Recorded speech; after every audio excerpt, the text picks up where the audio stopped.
I-dismiss na po natin, Mr. President. Senator Lacson is recognized. Again, I refer to our rules, Mr. President. Wala rin po ako makitang suppletory application sa rules of the Senate pagdating sa plenaryo. Pwede pong gamitin ito sa mga committee hearings. Inquiry in aid of legislation. But we are not there. We're here in plenary. Maski po basahin natin na 100 beses ang ating rules of the Senate, wala pong suppletory application sa ating rules. Thank you, Mr. President. The point of Senator Lacson insofar as that is concerned is well taken. Senator Pangilinan. Just on the point of Is recognized. suppletory, the rules of court being suppletory. Mr. President, the rules that are suppletory presupposes that there are no rules of the Senate or the Senate impeachment court.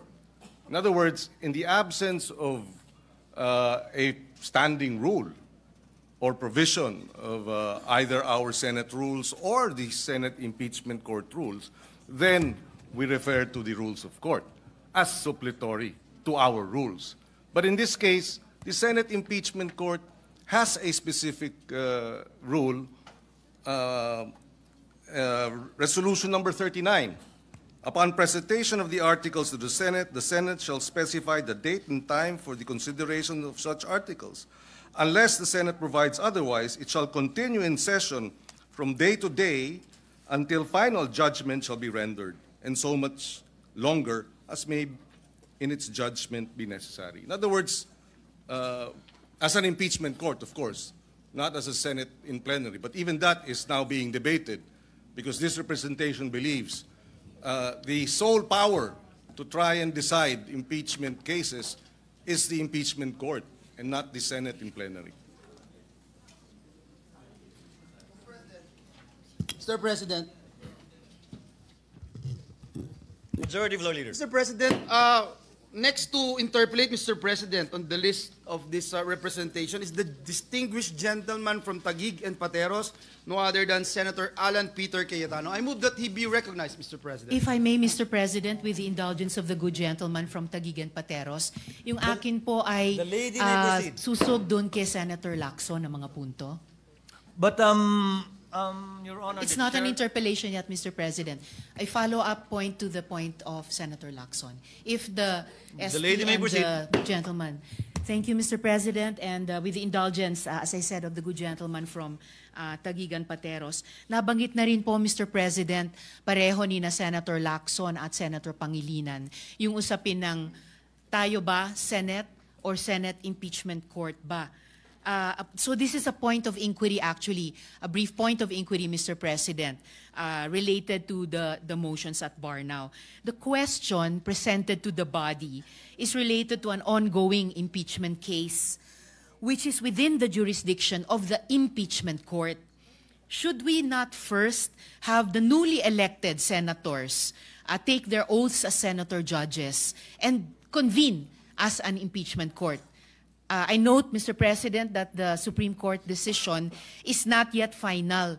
As colleagues have mentioned, a motion for reconsideration has been filed by the House of Representatives, and the court itself, the Supreme Court, has given 10 days for the Vice President to comment. So yung point of inquiry ko nga po, Mr. President, hindi po ba dapat pasumpain na muna ng presiding officer with us convened as an impeachment court, yung mga bagong halal na senador para makapag-convene po tayo bilang impeachment court at i-treat yung mga motions at bar. Salamat po, Mr. President.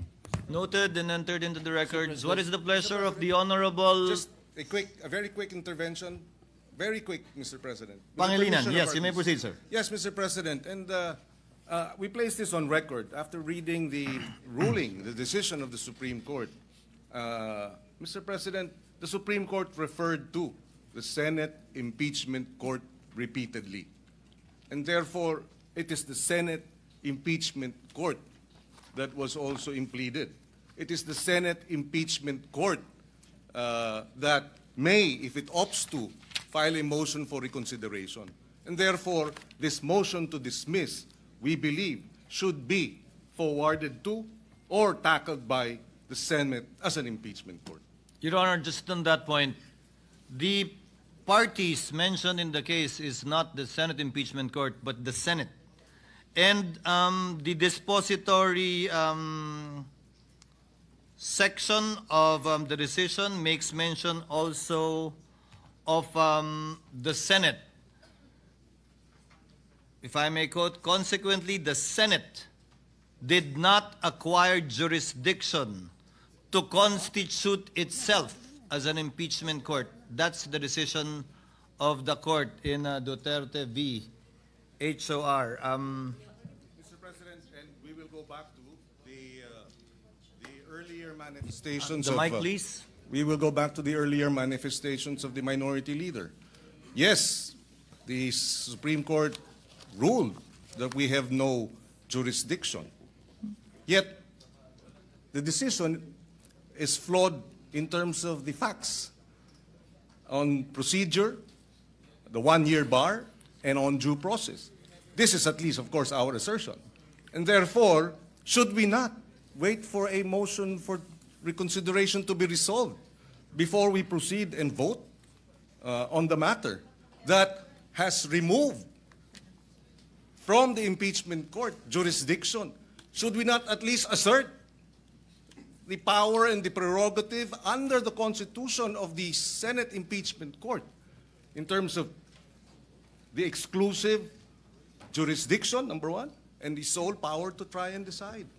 That is what we will be deciding and voting upon this afternoon, Your Honor. Thank you, Mr. Senator President. Cayetano is Yes, recognized. please, Mr. President. Thank you, Mr. President. The distinguished gentleman, Senator Marcoleta from Tarlac and Senador ng buong bansa. Sir President, initially I wanted to speak pagbotohan na po. But very interesting po yung question na bringing up ni Senator Lacson. But aside from that, Mr. President, masyadong mabigat yung crossroads na hinaharap ng ating bansa. And remember, assuming we do nothing today, I am 101% sure that on February 6, 2026, an impeachment case will be filed against the Vice President. Maybe against other impeachable officers too. So I think it is very important that mahimay natin yung desisyon, yung sentimento ng institusyon na to, mailabas hindi lang sa social media at sa traditional media ang mga puntong nagsasaliwa, meaning pong parang hindi nag-uusap eh. So at least here we disagree, but whether we listen to the minority leader or to Senator Marcoleta, we agree to listen to each other and to examine each other's points. So I just like a few minutes on some very important matters. Let me start by the accusation that because of this decision, masyado nang mahirap at wala nang mai-impeach. So may I ask Senator Marcoleta if he would give me the honor of asking him a few questions and allowing me to interpolate on 2 or 3 topics. The first one is whether or not naging imposible na mag-impeach under this decision. The gentleman may proceed if Senator Marcoleta will so allow it. Yes, Mr. President. Mr. President, sabi po nung iba, imposible na daw mag-impeach ngayon dahil sa desisyon. I Hindi see the po. decision before you. I approached you last week. You've been studying it. I see your radio program. Mukhang 10 beses mo na nabasa yung desisyon. At apparently, Mr. Senator, you also listen to criticism. So kung ano rin yung sinasabi ng iba, pinapakinggan mo rin. In your view, may I take note first, Mr. President, that I am glad that the Senator made a distinction na he is for the rights of everyone. He was adopted by PDP and ran with a particular party, but he is not a member of the Duterte bloc. Am I correct there? Technically speaking, Mr. President, I am not a member of the PDP, but I admit that I was adopted and I ran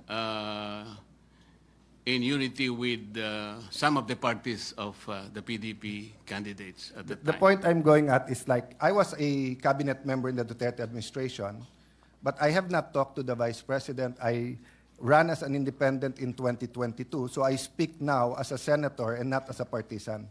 I assume the same, Your Honor. Yes, that Mr. President. you're giving your own personal opinion as Senator Marcoleta, not as a partisan. Of course, I assume that for everyone here, no? Regardless of our position. So, Mr. Senator, sa iyong paghimay ng desisyon, sa tingin mo ba imposible na ngayon mag-impeach ng isang impeachable officer? Hindi po, Mr. President. So naging napakahirap ba mag-impeach ng isang officer? Hindi ko po alam kung bakit mahirap po sa kanila, Mr. President. Ang importante lang po, ilagay lang po sa tamang proseso. Napakasimple po kasi nung kanilang mga tuntunin, iniisip ko, sundin lang yung mga tuntunin. Ang problema po, isa man sa tuntunin, wala pong sinunod. Kaya po humirap ng humirap para sa kanila. So, Mr. President, I'm glad you mentioned tamang proseso. I think the way the Supreme Court said it in page 95 of the decision, there is a right way to do the right thing at the right time. The problem, Mr. President, is sinasabi po nung iba, may decision na sa former decisions, meron ng definition ng initiation, and many of us here were not mere spectators there. I mean, Senator Soto, I think, was in the impeachment court, di ba, of Senator Estrada, Senator Laurentu.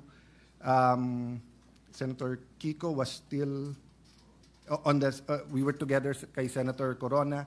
Senator Cheese and I and Senator Miggs were in the House during the prayer 1/3 to the Senate articles of impeachment, di ba? So, hindi po tayo stranger sa mga pangyayaring ito. Ang punto ko, Mr. President, Senator Marcoleta, kung hindi nagsabi ang Supreme Court ng specific na dapat sundin, pwede kong ma-interpret na baka naman masyadong mahirap. Baka naman kahit anong i-file kung gustong protektahan, hindi na siya ma-impeach. Paano na yung accountability?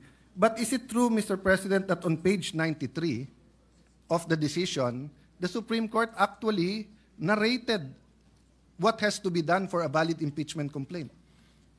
Yes, Mr. President. Allow me to read. 1, the draft article of impeachment or resolution should be accompanied by evidence when made available to members of the House, especially those who are considering its endorsement. 2, the evidence should be sufficient to prove the charges in the articles of impeachment. 3, the draft articles of impeachment and their accompanying evidence should be made available to all members of the House of Representatives, not only to those who are being considered to endorse. Impeachment is an act of the entire House, which requires a qualified minority of only 1/3 of its members to be transmitted to the Senate. However, the House of Representatives is a deliberative assembly where each member should be allowed to represent the views of their constituents. Let me stop there first. Mr. President, may problema ba yung number 1 na yung articles of impeachment kailangan may ebidensya? Wala pong problema doon, Mr. President. Hindi ba ho baliktad? Kung walang ebidensya, may problema. Tama po. Kasi kung walang ebidensya, ano yon? Tapon mo sa Senate, bahala na si Batman. So precisely tama ang Supreme Court that even if 1/3 endorse or file, dapat may ebidensya na. Let me go to the second part. The evidence should be sufficient to prove the charges in the article of impeachment. Mr. President, tama po ba na iba po yung sufficiency at iba din po yung quality or yung burden of proof? Di ba? Opo. So halimbawa po, sa piskalya, hindi po kailangan sa piskalya beyond reasonable doubt. Probable. Kailangan lang that there is a probable cause that a crime was committed and there is probable cause that the accused committed that crime. Yes, Mr. President. So in the same manner, hindi sinasabi dito sa 2 na kailangan mo ipresenta sa mga congressman lahat ng testimony, lahat ng ebidensya. Ang kailangan lang, if you assume the evidence to be true, it will be enough to convict. Tama po. Because if not, then sayang lang ang oras natin sa Senate.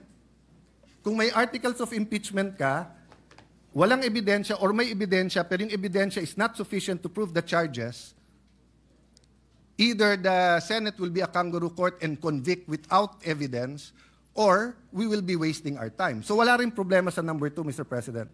Wala po, Mr. President. Number 3, ang sinasabi lang ng number 3, kahit na pumirma yung 1/3, kailangan ipakita pa rin sa lahat ng Kongreso. Isa po sa hinanakit po yun nung bata ako dahil ako po'y payat nun at hindi katangkaran. Parati akong saling pusa sa basketball, baseball, volleyball, dahil hindi po ako ganong kagaling sa sports. Sa Congress ba, hindi ba tamang rule to? Na kahit wala ka sa majority, kahit wala ka sa qualified minority, kapag ka may impeachment, merely being elected as a representative of the district or of the party list, dapat ipakita man lang sa iyo yung articles of impeachment at saka yung ebidensya.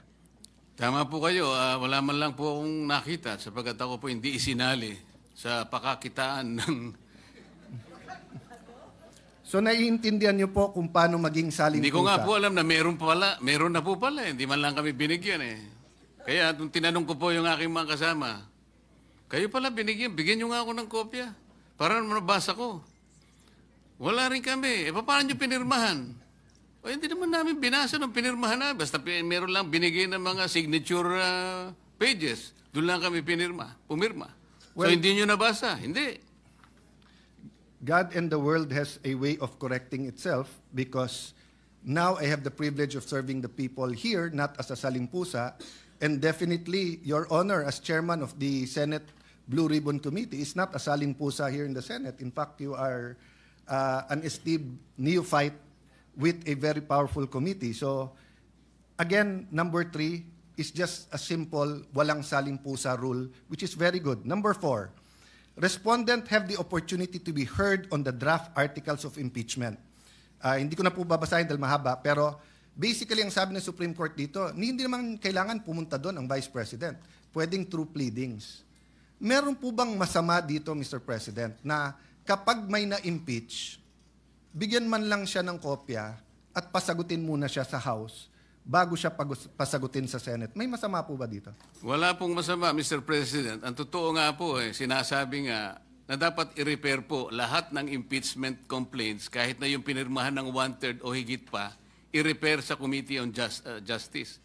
Yun po ang paraan siguro para magkaroon man lang ng pagkakataon ng Vice President, kahit na by pleadings lang, makasagot siya. Yeah. Pero hindi nga po ibinigay. Before I go to number 5, just because I like your answer, Mr. President, one thing that guides me, no? So I've in coming to my decision with this, I follow 2 books. One, the Bible, which is of course a covenant between God and people, tayo, and the Constitution, which is a covenant among the Filipino people and the government, no? Alam mo, both books talk about due process. Ang Panginoon, nung kinain ni Adam at Eve yung prohibited fruit, nagtanong muna siya, ba't kayo nagtatago? Hindi nag-accuse, nagtanong muna, pero alam na ng Diyos. So ang ibig lang sabihin ng due process, sabi ng desisyon ng Supreme Court, magtanong ka muna bago ka humusga. So Mr. President, I was thinking, what if naging masyadong emotional yung eleksyon ng huli, and one-third of members of Congress ay naging anti-administration, at ang kinahaharap natin ngayon ay isang impeachment labang kay President Marcos, at pag siya'y na-impeach, magiging presidente si Vice President Sara. I wonder if all of us in this room and out of this room will still have the same paninindigan. I hope I will. I'm not judging. I am just saying, Mr. President, what helps me is those 2 books, but also to put myself in the opposite side, to put myself in that position. What if, so I'm looking, I see my good friend, former Senate President Subiri, shaking his head. So natanaw ko tuloy si Senator Kiko. What if Vice President Lenny and Senator Kiko won in 2022? And what if ang ini-impeach ngayon ay si Senator Kiko? I hope yung decision ko to support this decision would be the same. Tama Because po, dapat walang pagkakaiba. Wala saan pagkakaiba. So number 5, a reasonable period of time determined on the basis of complexity of charges must be given to all members of Congress. Kasi lumalabas po, yes, tama si Senator Soto, ibang mode yung 1/3. Pero lumalabas po mismo sa pleadings, mismo sa sinabi ng House of Representatives, wala pang 3 oras. Yung Wala po. ibinigay sa mahigit 200 na pumirma, samantalang ang complaint is a few hundred pages. Tama po ba? Mahaba pong pahina lahat ang sinabi sa akin, Mr. President, at hindi po nila nakayang basahin sapagkat wala nga silang kopya. Humihingi po sila ng kopya bago pumirma, ngunit wala pong ibinigay. Yun po yung sinabi sa akin ng mga ilan sa aking mga kasamahan doon. Yung number 6 po, Mr. President, madali kasi kailangan yung impeachable act is an act done while they were in their present office. So wala naman pong problema dyan. Meaning, kung may nagawa si Senator Cruz nung konsyal pa siya, pero ngayon Vice President na siya, hindi naman siya pwedeng impeach base sa ginawa niya nung konsyal siya. Tama po.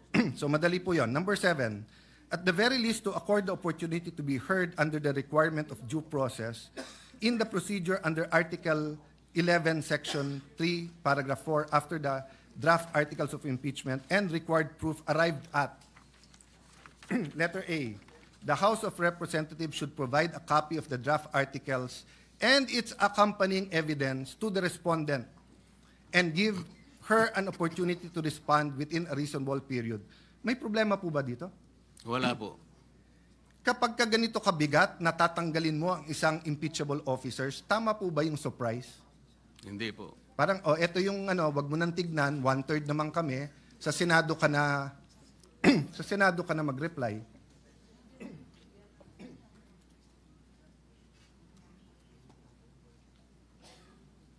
Letter B simply states that all members, again, it's the walang saling pusa. So, Mr. President, in other words, it is not true that it is now too difficult. Sundin lang yung page 93, 94, whether it's February 6 for the Vice President or if anyone wants to file an impeachment against anyone, magagawa to at any time.